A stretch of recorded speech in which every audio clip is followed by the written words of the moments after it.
So good afternoon again, ContiBreak here, featuring the final match of Sanctioned A here at Honors Ground Baguio. Our previous winner from the featured match, our very aggressive Spike Brothers, with the impressive plays. So we are now starting the draw maligan. On this side, the previous winner, our Spike Brothers with the bad end dragger, good end dragger build. And on this side is our Bermuda triangle. Spike Brothers will be starting with Mecha Trainer, and Bermuda will be starting with Akari. Spike Brothers will go first. He will ride Marilyn.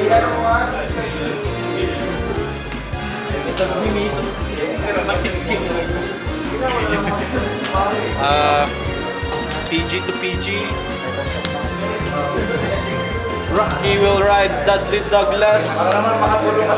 When placed on battle phase lang siya. Dudley Douglas attacks for a 40k attack. Critical trigger will push him to 2. Bermuda riding Spica.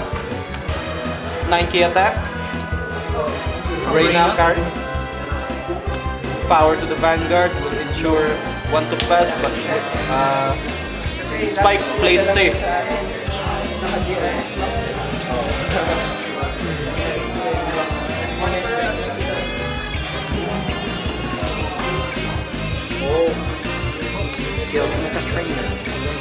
Our Spike decides to skip his right phase, activating Mecha Trainer's skill, retiring himself and counterblasting 1 for searching for a grade 1 or lower card and adding it to the hand.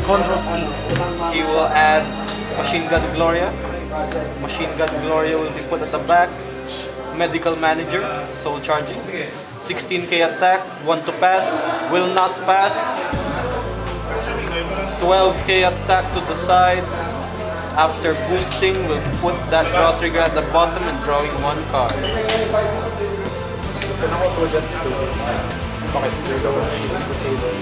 But I can't commentate properly if I'm not talking.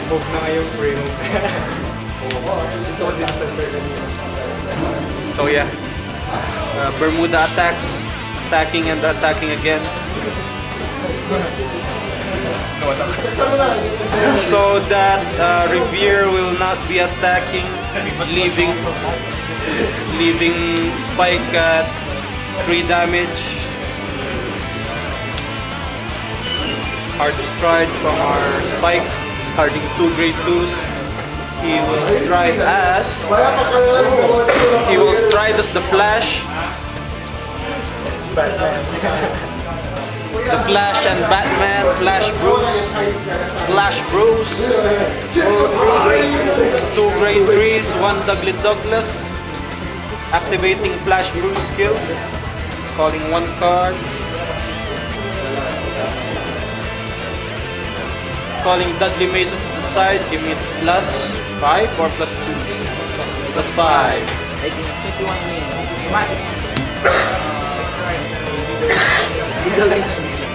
21k attack will not hit.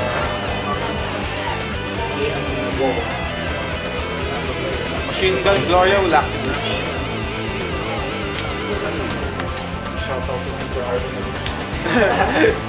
So our Bermuda strides as a Morris. That original Emilia will activate its skill, that grade 1, Soul Blast 1, Counter Blast 1, draw a card. Emilia without the resist. Harmony, drawing a card from Akari. Another skill from that card, I don't know her name. Her name is Karen. So he calls it in.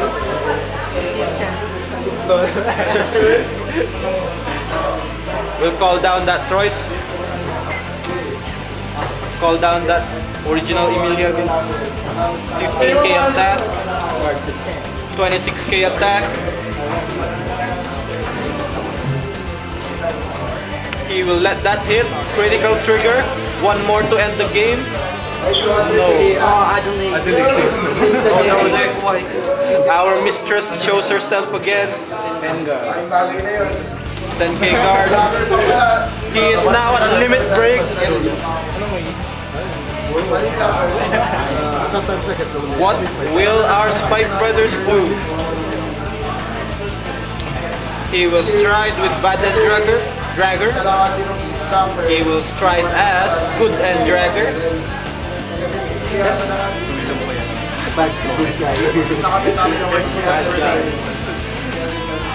I can't. Not that advanced. 16k attack from Juggernaut maximum. Trigger from our Bermuda will put that Vanguard at 16. Good and Dragger attacks for 33. Denies with a nullify. Discard.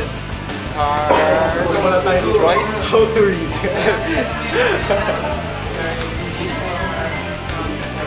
Draw trigger from our Spike Brothers. Good and Dragger skill will activate, calling up to 2 Great Trees, one at the VG, one at the side. That will activate the break ride, everybody, since he is limit break.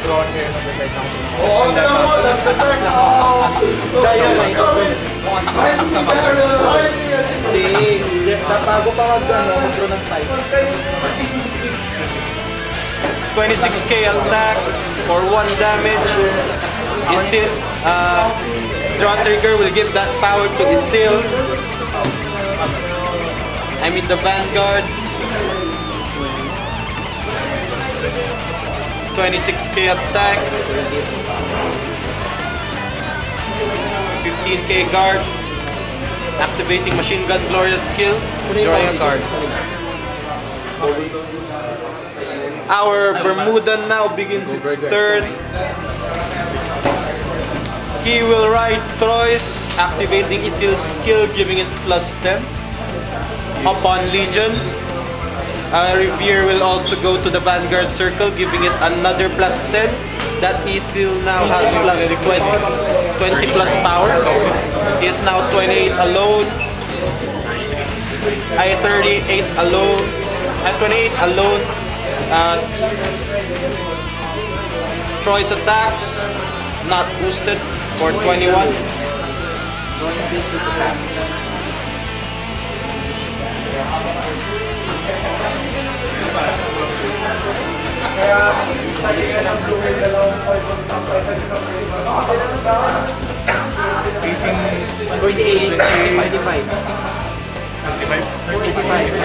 That Itil lane is now at 35. Spike Brothers may be staring death in the face. 21. He will take that damage. A critical shows itself. Another critical will end the game.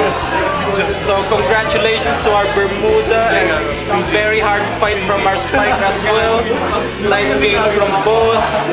So yeah, if you want to know the deck build of our Mr. Bermuda Triangle, please watch our other videos. So yeah, again congratulations, and again honors ground Baguio, team ContiBreak. And don't forget to subscribe to our channel and like our page. Thank you very much. See you again.